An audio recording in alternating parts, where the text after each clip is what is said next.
দুনিয়ায় কেউ সুন্নাত না মানলে আমি একা সুন্নাত মানবো। গোটা দুনিয়া আমার নবীর অনুসরণ কেউ না করলে আমি একা নবীর অনুসরণ করবো।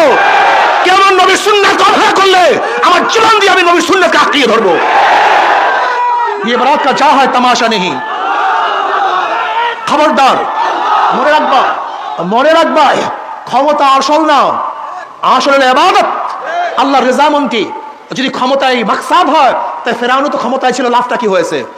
যদি ক্ষমতায় আসল হয় নমরুদও ক্ষমতায় ছিল, ফায়দাটা কি হয়েছে?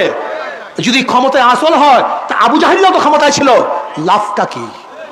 একজন মুসলমানের মূল উদ্দেশ্য কিন্তু ক্ষমতা নয়, একজন মুসলমানের মূল উদ্দেশ্য ইবাদত। জোরে বলেন কি? আল্লাহর রেজা, আল্লাহর সন্তুষ্টি। মনে রাখতে হবে ইসলামী আন্দোলন চরমনের সাথে যারা সম্পৃক্ত, আমাদের ঈমানকে মজবুত করেন।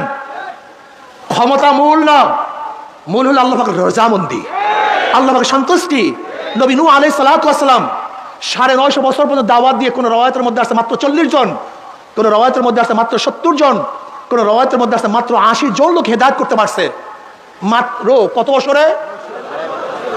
নবুয়তের কোনো কমতি হয়েছে? নোকসান হয়েছে? ফজিলাত কমছে? না, ফজিলাত কমে নেই। কামিয়াবি আধিক্যের মধ্যে নয়, কামিয়াবি ক্ষমতার মধ্যে নয়, কামিয়াবি কার মধ্যে? আল্লাহর রেজার মধ্যে, আল্লাহ সন্তুষ্টির মধ্যে। মুমিনের হার বলতে কিচ্ছু নেই। মুমিনের